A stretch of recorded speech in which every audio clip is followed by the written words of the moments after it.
नमस्कार, आप देख रहे हैं डिजिटल न्यूज 101। खुद को सन ऑफ मल्ला कहलाने वाले मुकेश सहनी अब क्या करेंगे। गठबंधन से तो उन्होंने 60 सीटों की मांग रखी थी, लेकिन उन्हें मिला 15 सीट। उन्हें जो महागठबंधन से 15 सीटें मिली, वो सभी सीट वो हार गए। अब चुनाव हारने के बाद अब वो करेंगे तो क्या करेंगे।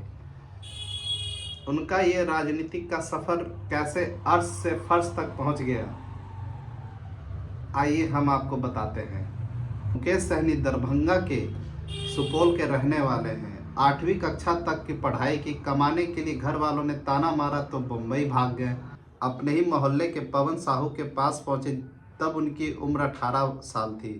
पवन साहू बताते हैं कि मुकेश अपने दोस्त धुरन सहनी के साथ भागकर उनके पास पहुंचे थे। शुरुआत में एक कॉस्मेटिक्स की दुकान में 900 रुपये महीने का वेतन पे काम किया। कुछ दिन काम करने के बाद वो सड़क किनारे बैग बेचने लगे।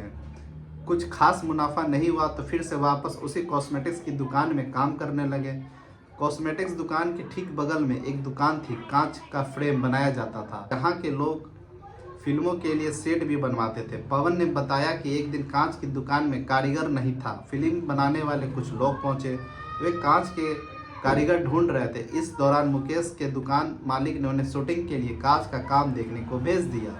यह काम मुकेश को भाग गया। मुकेश धीरे धीरे कांच के फ्रेमिंग करने और फिल्म में सेट सजाने का काम भी करने लगे। इसी दौरान उनसे लोगों का संपर्क बढ़ा। कुछ समय बाद Mukesh film works and private limited की कंपनी शुरू की। यह जो टीवी सीरियल, फिल्मों और विज्ञापन और इवेंट के लिए सेट बनाने का ठेका उठाने लगे। इसको पहले फिल्मों में छोटा मोटा काम मिल जाता था। इसके बाद शाहरुख खान की फिल्म देवदास के लिए शीशे का सेट बनाने का उन्हें काम मिल गया, जिससे उनकी किस्मत पलट गई। धीरे धीरे काम बढ़ने लगा। उन्हें महल और शीशे से खूबसूरत सेट बनाने के लिए काम मिला, जिससे आमदनी अच्छी हुई। 1914 से 1915 में मुकेश सहनी वापस सुपौल लौट आए। गांव की हालात कुछ वैसे ही पाई। बाढ़ की परेशानी, गरीबी, कुछ नहीं बदला था। इसके बाद सुपौल और आसपास के स्थानीय नेताओं से वो मिलने लगे। इससे उनमें राजनीति में आने की इच्छा जगी हो गए। तब वो फिर गांव भी आने लगे। अक्सर समाज कल्याण की बातें करते, छठ पूजा में रोशनी की व्यवस्था, सांस्कृतिक कार्यक्रम करवाते, जिससे भोजपुरी और बॉलीवुड के कलाकार आते थे। मुकेश ने सहनी समाज को आगे बढ़ाने की बात की, मल्लाहों को आरक्षण देने की बात की। 2015 में निषाद विकास सद की स्थापना की। उन्होंने 2014 में दरभंगा के राज मैदान में निषाद समाज सम्मेलन आयोजन किया, जिसमें हजारों लोग जुटे। मुकेश सहनी को मल्ला पुत्र नाम से बुलाया गया। इसके बाद मुकेश सहनी ने सन ऑफ मल्ला के नाम से न्यूज़पेपर में विज्ञापन छपवा दी। धीरे धीरे मुकेश ने खुद को मल्ला समाज के पुत्र के रूप में पेश कर दिया। 2015 में मुकेश सहनी ने बीजेपी के लिए पूरे बिहार में प्रचार किया। हालांकि आरक्षण और दूसरे मुद्दे पर टकराव के बाद भी 8 नवंबर 2018 को अपनी पार्टी वीआईपी के नाम से रजिस्ट्रेशन करवाई। 2019 के लोकसभा चुनाव में वीआईपी महागठबंधन के साथ रहते हुए 3 सीटें यानी मधुबनी, मुजफ्फरपुर, खगड़िया से चुनाव तो लड़ी, लेकिन तीनों जगह हार गई। इसके बाद मुकेश सहनी आरजेडी के साथ 2020 में चुनाव लड़ने की तैयारी कर रहे थे, लेकिन 25 सीटों की मांग पूरी नहीं होने पर वे एनडीए से जा मिले। एनडीए में सिर्फ उन्हें 11 सीट मिली। वीआईपी ने 4 सीटें जीती, जिससे वीआईपी को 4 विधायक मिल गए। उस समय महागठबंधन से डिप्टी सीएम का ऑफर मुकेश सहनी को मिला था, लेकिन मुकेश सहनी ने उस ऑफर को ठुकरा दिया।